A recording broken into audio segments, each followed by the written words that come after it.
ಒಬ್ಬರಿಗೆ 2 ಅಂಗಡಿ ಕೊಡ್ತೇನೆ ಅಂತ ಹೇಳಿ ಅವರು ಜಾತ್ರೆಯಲ್ಲಿ ದೇವಸ್ಥಾನದಲ್ಲಿ 2 ಅಂಗಡಿ ಕೊಟ್ಟಿದ್ದಾರೆ. ಅದರ ಬಗ್ಗೆ ನಾನೆಲ್ಲ ಡಾಕ್ಯುಮೆಂಟ್ಸ್ ಇದು ಮಾಡಿ ವಾಪಸ್ ಕಂಟೆಂಪ್ಟ್ ಕೋರ್ಟ್ ಅಂತ ನಾನು ನ್ಯಾಯಾಲಯಕ್ಕೆ ಪ್ರೊಡ್ಯೂಸ್ ಮಾಡಿದ್ದೇನೆ.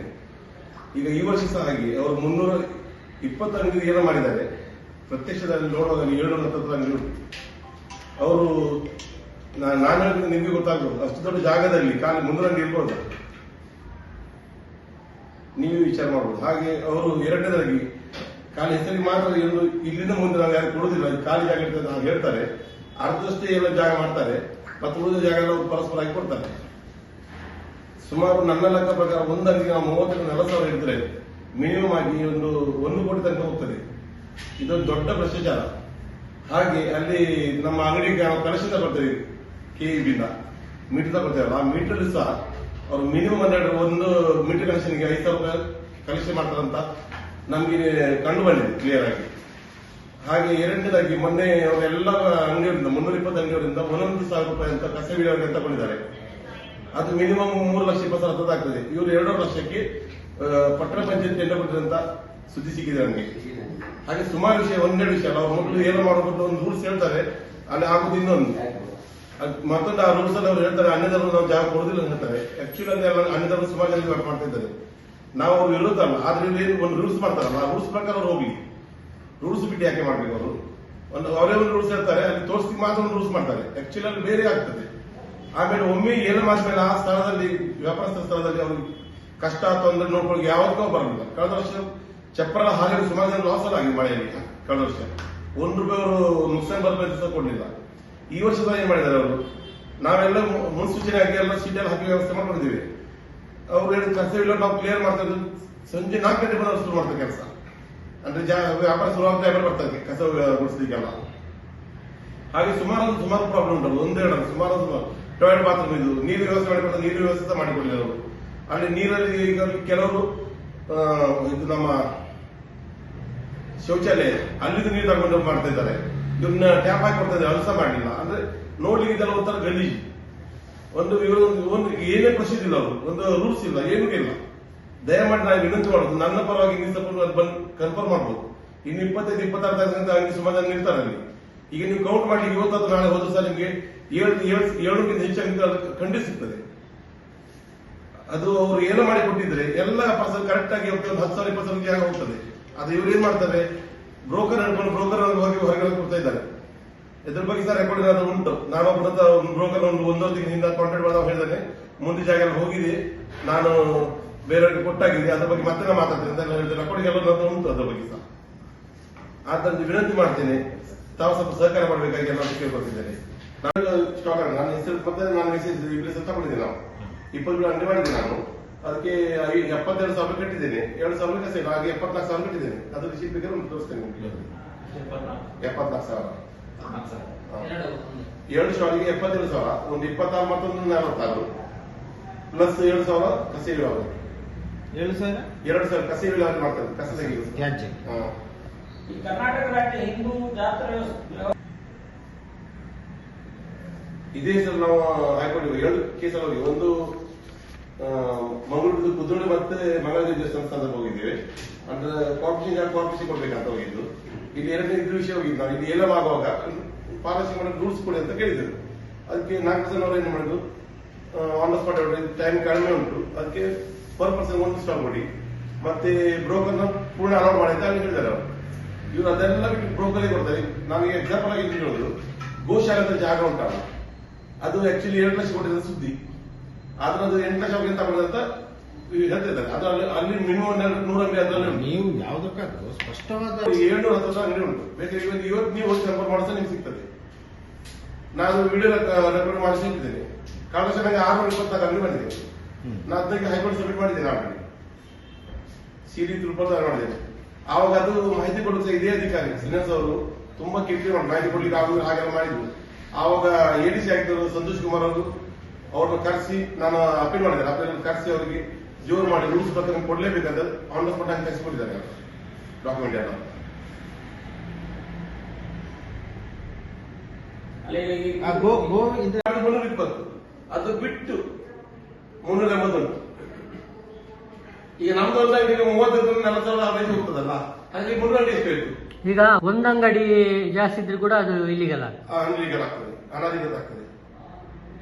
ಅದಕ್ಕೆ ನನಗೆ ಪ್ರೆಸ್ ಯಾಕೆ ಮಾಡಿದೆ ಅಂದ್ರೆ, ಇನ್ನೀಗ 4-5 ಸರಿ ವ್ಯಾಪಾರ ಇರ್ತಾರೆ. ಈಗ ಜಿಲ್ಲಾಧಿಕಾರಿ ಆಗಲಿ ಪೊಲೀಸ್ ಅವ್ರ ಮಾಡೋದು ಮಾಡಲಿ, ನಾವೇ ವಿಡಿಯೋ ಮಾಡಿಟ್ಟಿದ್ದೇವೆ. ನಾಡ್ದು ಹೈಕೋರ್ಟ್ ಅಲ್ಲಿ ಅವರು ಮಾತಾಡಬಾರ್ದಲ್ಲ, ಆವಾಗ ನೀವು ಯಾಕೆ ಗಮನ ತರಲಿಲ್ಲ ಅಂತ ಬರಬಾರ್ದು ಅಂತ ನಾವು ಪ್ರಶ್ನೆ ಮಾಡೋದು, ಅದು ಬಿಟ್ಟು ಬೇರೆ ಏನಲ್ಲ.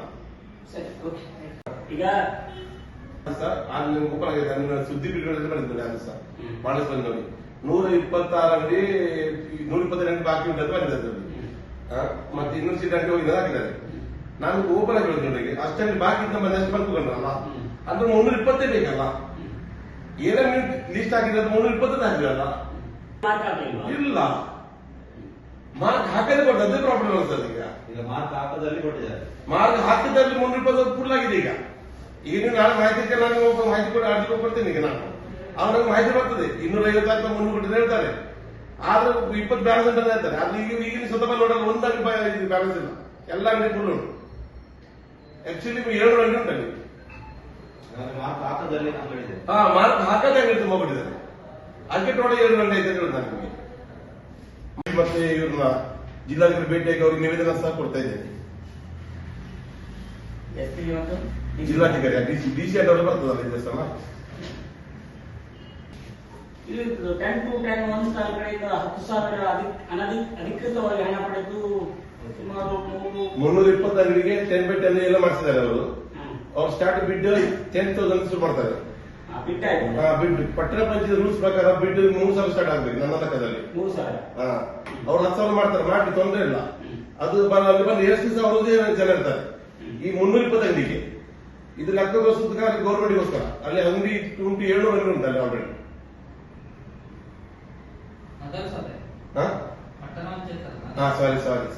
ಸಾರಿ ಆ ರೂಲ್ಸ್ ಇಲ್ಲ ಅಲ್ಲಿ ಅವ್ರದ್ದು. ಅಲ್ಲಿ ಕುಳಿತುಕೊಳ್ಳಲಿಕ್ಕೆ ಇಲ್ಲ ಕುತ್ಕೊಳ್ಳಿಕ್ಕೆ ಇಲ್ಲ. ಅಂಗಡಿ ಎಕ್ಸಾಂಪಲ್ ಆಗಿ ನಂದೇ ಮಾಡ್ತಾರೆ, ಅವ್ರಿಗೆ ಹಣ ತಗೊಳ್ತಾರೆ, ಅವರು ಖಂಡಿತ ತಗೊಳ್ತಾರೆ. ದಿವಸಕ್ಕೆ 500 ರೂಪಾಯಿ 1,000 ತಗೊಳ್ತಾರೆ ಅವರು. ಅದು ಚೀಟಿ ಕೊಡ್ತಿಲ್ಲ ಸರ್ ಅವ್ರಿಗೆ. ಮಾಡಿ ಕೊಡ್ಬೇಕಂತ ಎಲ್ಲ ಜಾಗ ಎಲ್ಲ ಮಾಡ್ತಾರೆ. ಅದು ಇಲ್ಲ ಒಬ್ಬ ನೋಡಿ ಮೊನ್ನೆ 7 ತಾರೀಕಿಗೆ ಎಲ್ಲ ಮಾಡಿದ್ದಾರೆ. ಜಾಸ್ತಿ 10 ತಾರೀಕಿಗೆ ಸರ್ ವಾಪಸ್ 3 ತಾರೀಕು ದಾಖಲೆ ಮಾಡ್ಬೋದಲ್ಲ ಏನು ಹೋಗಿದ್ರೆ EMD ಅಂತ 10,000 ತಗೊಂಡಲ್ಲ EMD. ಅವ್ರನ್ನ ನೋಡಿ ನಾನು ಹೇಳ್ತೀನಿ, ನಂದು ನಾನು ಗಂಟೆ ಕೊಟ್ಟಾಗಿ ಒಂದು 7 ಸಾವಿರ ತಗೊಂಡಿವೆ. ಈಗ ಕೆಲವೊಂದು ರೆಕಾರ್ಡ್ ಚೆಕ್ ಮಾಡಿ ಹೋದ್ರೆ ಒಬ್ಬರೇ ಸರ್ 2-3 ಅಂಗಡಿ ಉಂಟು. ಅದು ಸರ್ ಅವ್ರು ಹೇಳ್ತಾರೆ ಪಾಪ ಅವ್ರು 20 ಅಂಗಡಿ ಬೇಕು, ನಾ ಎಂತ ಮಾಡಿ ಕೊಡ್ಬೇಕಲ್ವ. ಹಾಗೆ ನಾನು ಗಂಟೆ ಸೇರಿ ಒಂದು ಅಂಗಡಿ ಮಾಡಿದ್ದಾರೆ. ಹೌದು ಕುಟುಂಬಕ್ಕೆ ಅಂತ ಇಲ್ಲ ಸರ್, ಪರ್ ಪರ್ಸನ್ ಒಂದು ಅಂಗಡಿ. ಆಗ್ಲೇ ಗೊತ್ತಾಗಿ 2 ವರ್ಷದಿಂದ ಗೊತ್ತು ನನಗೆ.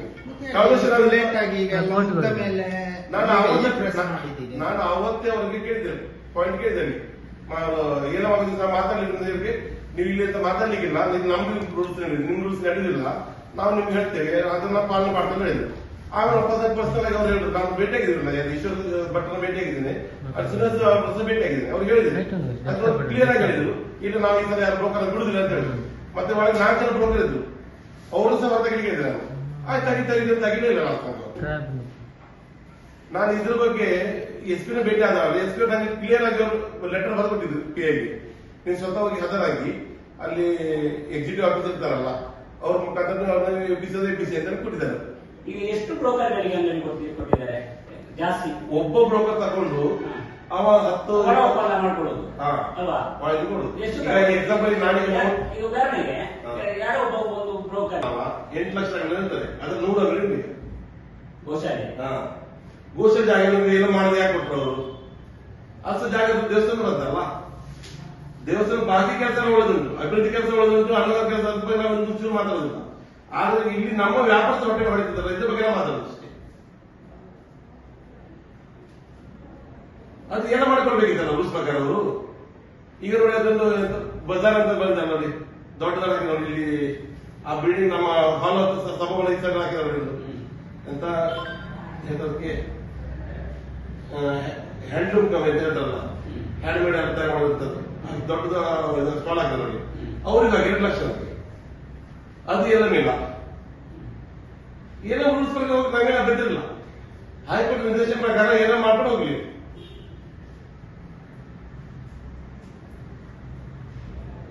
ಭ್ರಷ್ಟಾಚಾರ ಆಗಿದೆ, ಕಂಡು ಬರ್ತಾ ಇದೆ ಅಂತ ಒಂದು ಮಾತೇ ಇದೆ. ಹಾ, ಹಣ ಅಲ್ಲ, ನಾನು ಹೇಳಿರೋದು ಹಾ. ಭ್ರಷ್ಟಾಚಾರ ಕಂಡು ಬರ್ತಾ ಇದೆ.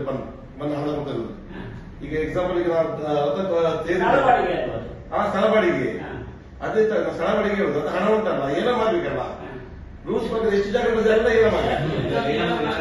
ನೀಲಂಬದಿನ ಹಾ. ಈಗ ನಮ್ಮ ವ್ಯಾಪಾರ ಈಗ ನನ್ನ ಈಗ 5 ಜನ ಬರ್ತದೆ, 4 ಜನ ಬರ್ತದೆ ನೋಡಿ ಆಲ್ರೆಡಿ. ಯಾಕಂದ್ರೆ ನಮ್ಮ ವ್ಯಾಪಾರ ಇರ್ತಾರೆ, ನಾವು ಮುಂದೆ ಪಿಕ್ಚರ್ಗೆ ಹೋದ್ರೆ ನಾನು ಆ ಬ್ರೋಕರ್ ನಮ್ಮ ಮೇಲೆ ಬೇರೆ ಜಾಗ ಕೊಡುದು ಅಂತ ಇರ್ತಾ ಇದ್ದಾರೆ. ಒಂದು ಎರಡನೇ ನಮ್ಮ ಮೇಲೆ ಅಲಿಗೇಷನ್ ಆಯ್ತು ಅಂತ ನಮ್ಮ ಮೇಲೆ ಬಂದು ಹೊಡೆದು ಗಾಡಿ ಅದಾಗ್ತಂತ ಹೆದರ್ತಾರೆ. ಅದು ನಾನಾಗ ನಮ್ಮ ಓಪನ್ ಆಗಿರ್ತಿದ್ರೆ ನನಗೆ ಜೀವ ಮೇಲೆ ಭಯ ಇಲ್ಲ. ನಾನು ಸಾಯಿಸ ಹಿಡಿದ್ದೇನೆ, ಇದು ಸತ್ಯವನ್ನೇ ಹೇಳ್ತಿದ್ದೇನೆ. ಇದ್ರ ಬಗ್ಗೆ ನಮ್ಮ ಕಾಂಗ್ರೆಸ್ ಒಂದು ಪ್ರೆಸ್ ಮೀಟ್ ಮಾಡಿದ್ರು ನಾನು ಮಂಗಳೂರಲ್ಲಿ ಇದ್ರ ಬಗ್ಗೆ ನನಗೆ ಬೇಕಾಗಿರೋದು ಮಾಹಿತಿ ಕೇಳಿದ್ದೇನೆ. ಆವಾಗ 320 ಅಂಗಡಿ ಇತ್ತು. ಇವ್ರು ನನಗೆ ಮಾಹಿತಿ ಲೆಟರ್ ಕ್ಲಿಯರ್ ಕೊಟ್ಟಿದ್ದಾರೆ. 205 ಅಂಗಡಿ ನಾವು ಕೊಟ್ಟಿದ್ದೇವೆ, ಬಾಕಿ 75 ಖಾಲಿ ಇತ್ತು ಅಂತ ಹೇಳಿದ್ದಾರೆ. ನಾವು ವಿಡಿಯೋ ಮಾಡಿದ್ರೆ ನಮ್ಗೆ ಒಂದು ಅಂಗಡಿ ಖಾಲಿ ಸಿಗಲಿಲ್ಲ. ನಂಗೆ 290 ಲಿಸ್ಟ್ ಕೊಟ್ಟಿದ್ದಾರೆ. ಅದು ಒಂದೇ ಸೀರಿಯಲ್ ಒಂದೇ ನಂಬರ್ 3-4 ಸೀಟ್ ಉಂಟು. ಈಗ ಕಳೆದ ವರ್ಷ ಹೇಳಿದ್ದಾರೆ. ಕಳೆದ ವರ್ಷ ನಾನು ಉಂಟು ಆಲ್ರೆಡಿ. ನಾನು ಕೊಟ್ಟು ಹೈಕೋರ್ಟ್ ಸಬ್ಮಿಟ್ ಮಾಡಿದ್ದೇನೆ. ಅದೆಲ್ಲ ಪೂರ್ತಿ ಸ್ಟಡಿ ಮಾಡಿ ಹೀಗೆ ನೀವು ಕೊಟ್ಟಿದ್ದಾರೆ. ಅದನ್ನೇ ಕೇಳ್ತಾ ಇರೋದು ನಾನು. ಬೇರೆ ವಿಷಯ ಕೊಟ್ಟಿದ್ದಾರಲ್ಲ, 120ಕ್ಕೆ ಕೊಟ್ಟಿದ್ದಾರೆ. ಕೊಟ್ಟಿದ್ದಾರೆ. ಹರಾಜಲ್ಲಿ ಆಗಿದೆ ಅಂತ ಕೊಟ್ಟಿದ್ದಾರೆ. ಕೊಟ್ಟಿದ್ದಾರೆ. ಕೆಲವು ವಿಷಯ ಕೊಡ್ತಾರೆ, ಅದು ಯಾವ ಗೊತ್ತುಂಟ, ಈ 320 ಹರಾಜಾಗಿರ್ತದಲ್ಲ, ಅದೇ ವಿಷಯನ ಡುಪ್ಲಿಕೇಟ್ ಮಾಡಿ ಕೊಡ್ತಾರೆ. ನಮ್ಮದೇ ಬರ್ತದೆ, ಸೀರಿಯಲ್ ನಮ್ಮದೇ ಬರ್ತದೆ. ಅದಕ್ಕೆ ಏನು ಸಾಕ್ಷಿಗಳು ನಿಮ್ಮ ಹತ್ರ? ಕಾಂಗ್ರೆಸ್ ನಮ್ಗೆ ಸಿಕ್ಕಿದಲ್ಲ ಆಲ್ರೆಡಿ. ಈ ಸಲದ್ದು ಉಂಟಾ? ಈ ಸಲ ನನಗೆ ತಗೊಳ್ಬೇಕು. ಇದು ವ್ಯಾಪಾರ ಹತ್ರ ಹೋಗಿಲ್ಲ ನಾನು. ನೀವು ಅದನ್ನ ಇಟ್ಕೊಂಡು ಬರ್ಬೇಕಲ್ಲ.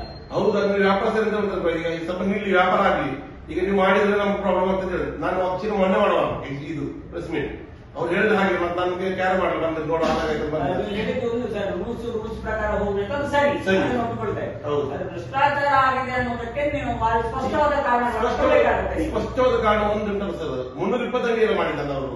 ಅವ್ರೇನು ಆಗಿಲ್ಲ ಸರ್. ಒಂದು ಹೇಳವಾಗಿಲ್ಲ. ಆಯ್ತು. ನಿಮ್ಗೆ ಹೇಳಿದಂಗೆ ಒಂದು ಆದೇಶ ಕಾನೂನು ಬೇಕಲ್ಲ ಸರ್.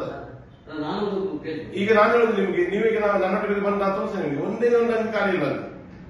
ಸರ್, ಅಲ್ಲಿ ಬಾಕಿ